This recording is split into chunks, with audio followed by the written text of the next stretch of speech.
Picture this scenario because it is a ritual we have all participated in, likely without realizing we were the victim of a calculated psychological experiment. You walk into a coffee shop on a Tuesday morning. You're tired, you need caffeine, but you're also trying to stick to a budget.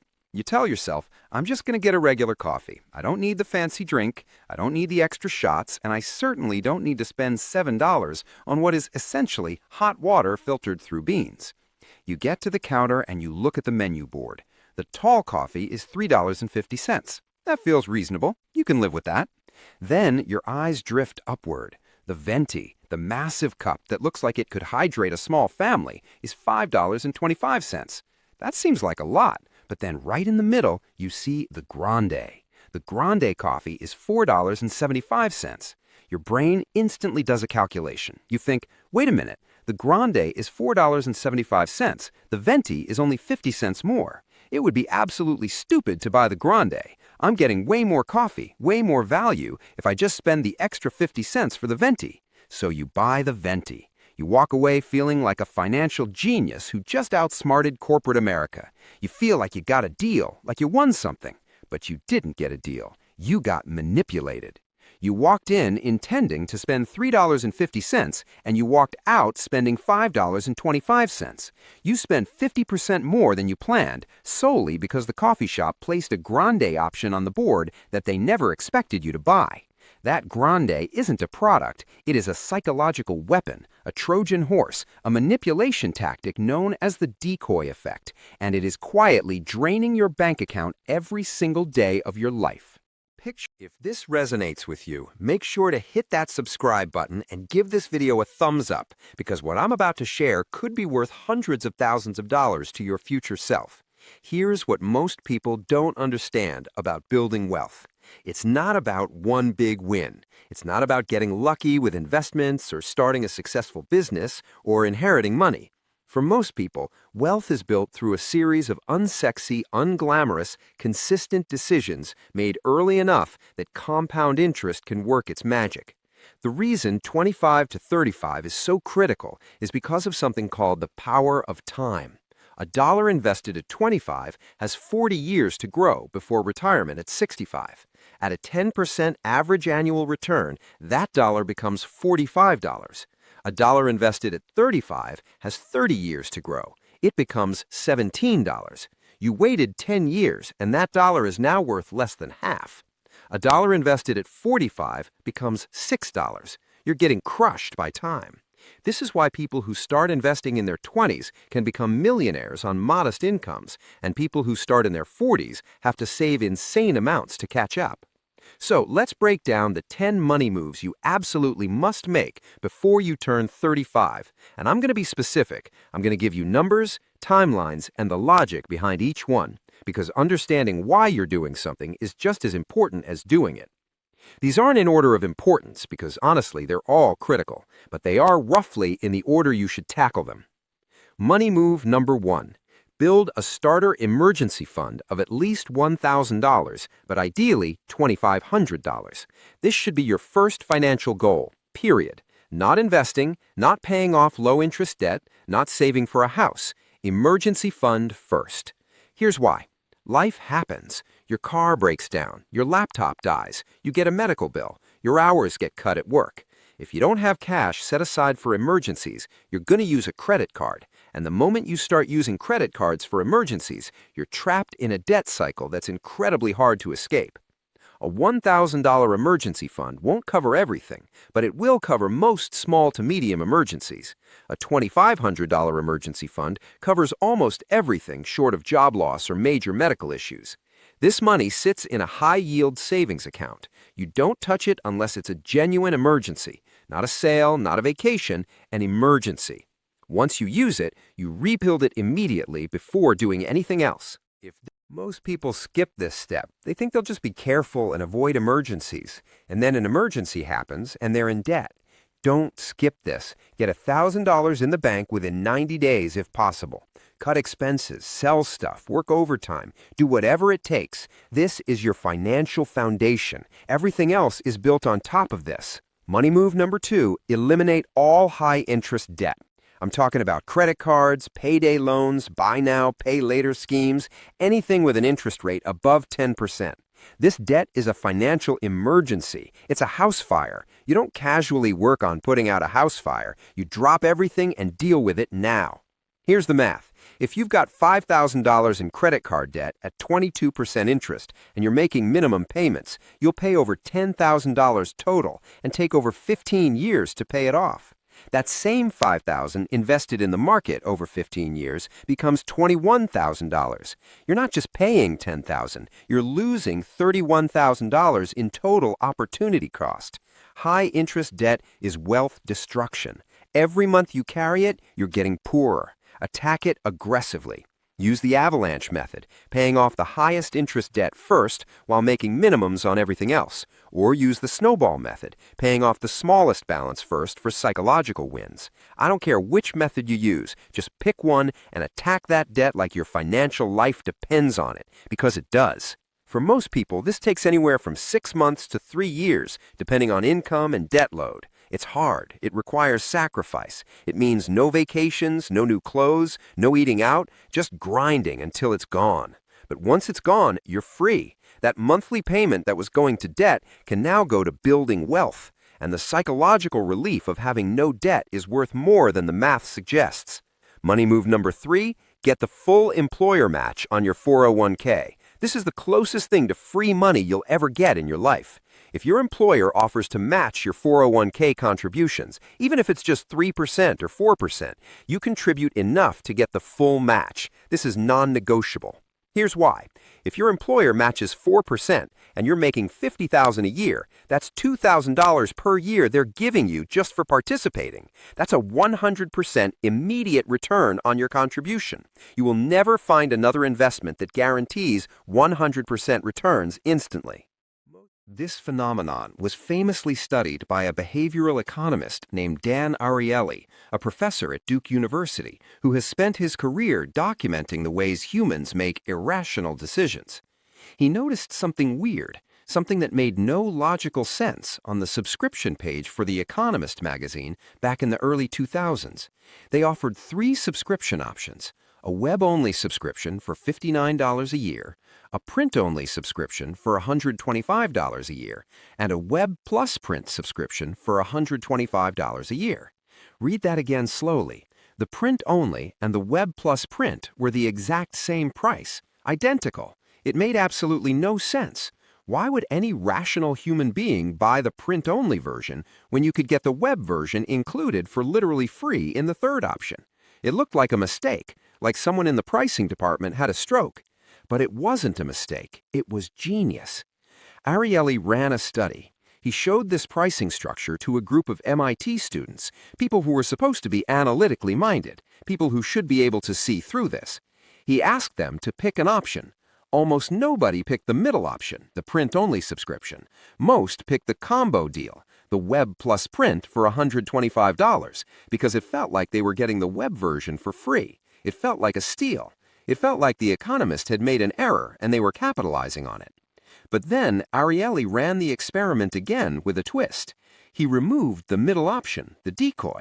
He just showed the students 2 choices, web only for $59 and the combo for $125. Suddenly, the preference flipped completely. Most students chose the cheaper web-only option. Without the middle option sitting there making the combo look like a bargain, the $125 price tag looked expensive. It looked like what it was, more than double the price. The middle option was completely useless as a product. No one wanted it, no one bought it, but it was absolutely essential as a psychological anchor. Its only job, its sole purpose for existing on that page was to make the $125 price tag feel like a victory instead of a ripoff.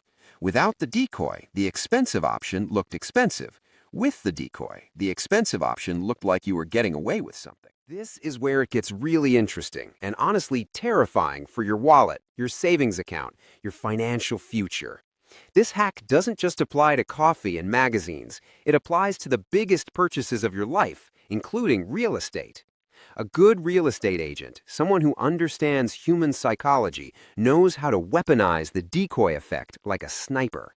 Let's say you're looking for a house with a budget of $500,000. You've saved for years, you've been responsible, you know your number, and you're sticking to it. The agent shows you House A. It's nice, it fits your criteria reasonably well, and it's listed at $500,000. You like it, you can see yourself living there. Then they show you House B. House B is the decoy, though you don't realize it yet. It is also listed at $500,000, or maybe even $495,000, but it's in significantly worse condition. The roof needs repairs, the kitchen is dated, stuck in 1987, the carpet smells faintly of wet dog, and it's on a busy street where trucks rumble past at 6 a.m. The agent knows you won't buy House B. They're not showing it to you because they think you'll like it. They're showing it to you to reset your baseline, to recalibrate your expectations. After seeing the dumpy House B, House A suddenly looks like a palace. You stop scrutinizing the flaws in House A, the things that bothered you initially, because at least it's not House B. At least it doesn't smell like a kennel. Your standards have been anchored downward. Then they show you House C, listed at $535,000, which is slightly better than House A in a few key ways. Better location, nicer finishes, updated kitchen. And because you've been primed by the terrible decoy, because your brain is now comparing everything to that awful House B, you are far more likely to stretch your budget to $535,000, feeling like you're getting a steal, rather than negotiating hard on the original $500,000 house. You walk out spending $35,000 more than you planned, plus years of additional interest on your mortgage, because a bad option made a mediocre option look good, and a good option look great. You see this aggressively in the automotive industry with trim levels. You see an ad for a Toyota RAV4 starting at $30,000. That's the anchor. That's what gets you in the door. You show up at the dealership excited, ready to buy. But then you sit in the base model. It has cloth seats, no heated steering wheel, a tiny screen. It feels cheap. It feels beneath you. Then you see the limited trim for $42,000. That's a $12,000 jump. It hurts. Your stomach tightens. That's a massive increase. But wait, there's the XLE Premium trim for $38,000. It has almost everything the Limited has: leather seats, bigger screen, better sound system, but it's missing that one feature you really want, like the panoramic sunroof or the advanced safety package. The dealer has priced the XLE Premium so close to the Limited that you think, well, for only $4,000 more, which is like $70 a month over 5 years, I might as well get the fully loaded one. Why would I settle for almost everything when I can have everything? The XLE Premium trim is the decoy. It exists to make the jump from base to Limited feel smaller, more manageable, more justified. They're managing your pain. They're controlling your perception. They know that once you've mentally committed to spending $38,000, once you've already crossed that psychological barrier of leaving the base model behind, the leap to $42,000 is frictionless. It's just a little bit more, just one more step, and you take it. The danger of the decoy effect, the real insidious nature of it, is that it creates what I call upsell leakage in your budget. You might have a strict budget for your fixed costs, for your rent, your car payment, your insurance. You track those, you're disciplined. But your discretionary spending, the daily decisions, the small purchases, is constantly being inflated by 20, 30, sometimes 50% because of these tiny choices that don't feel significant in the moment. Think about coffee. Starbucks uses the tall, grande, venti pricing structure to absolute perfection. The price difference between a grande and a venti is usually minimal, maybe 30 or 40 cents, but the volume difference is significant.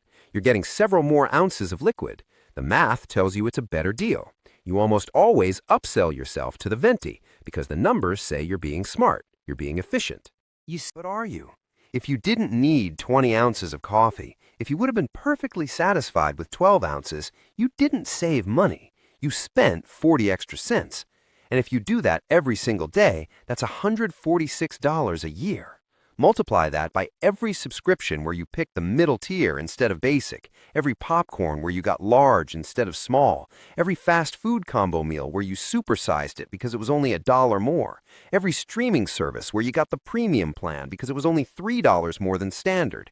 We're bleeding thousands of dollars a year. conservatively $3,000 to $5,000 for the average American household, in value upgrades that we didn't need, didn't use, and wouldn't have bought if they'd been presented in isolation. We are efficient shoppers buying inefficient amounts of stuff. So why does our brain do this? Why do we fall for it every single time, even when we know it's happening? It comes down to two fundamental psychological principles: loss aversion and the fear of missing out on value. When we see the medium popcorn for $7.50 and the large for $8, our brain doesn't interpret this as a simple pricing decision. It interprets buying the medium as a loss. We feel like we are leaving popcorn on the table. We are paying almost the same amount, but getting less. We are being inefficient, wasteful, stupid. And humans hate losing more than we love winning. This has been proven in thousands of studies. The pain of losing $20 is psychologically about twice as intense as the pleasure of gaining $20.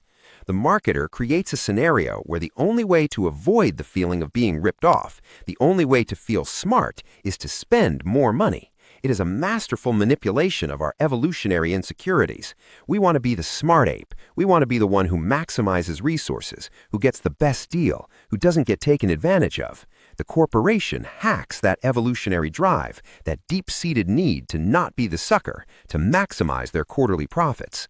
Let's talk about how this impacts what we discuss frequently here on the Penny Plan, the middle-class squeeze, the feeling that you're making more money, but somehow have less left over at the end of the month.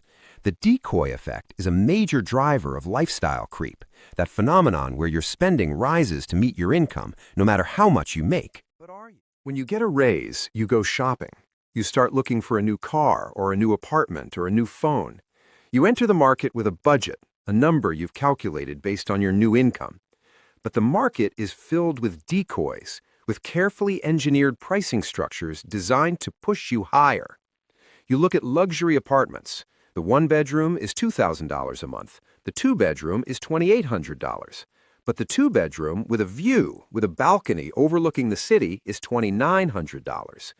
You justify the extra $900 a month over the one-bedroom because the comparison between the standard two-bedroom and the view unit makes the view look cheap. It's only $100 more for something significantly better.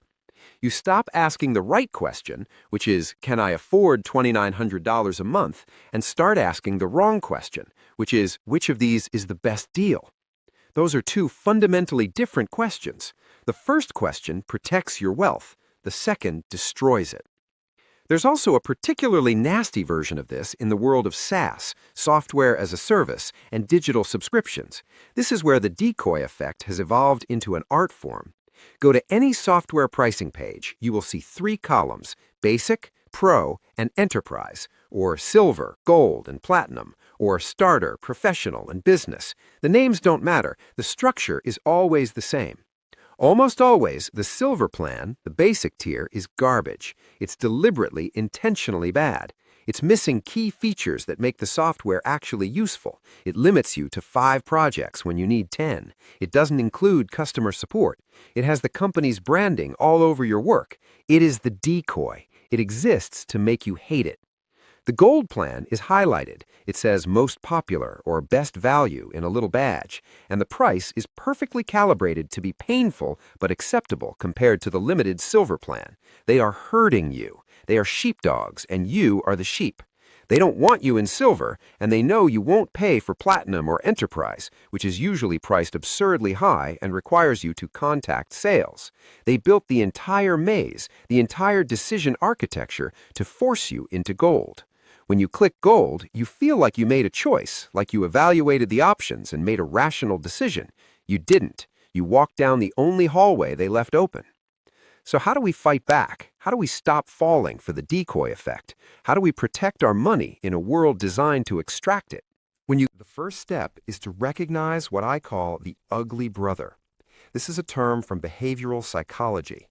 If you have two options, A and B, and you can't decide between them, adding a third option, option A minus, a worse version of A, makes A look amazing by comparison.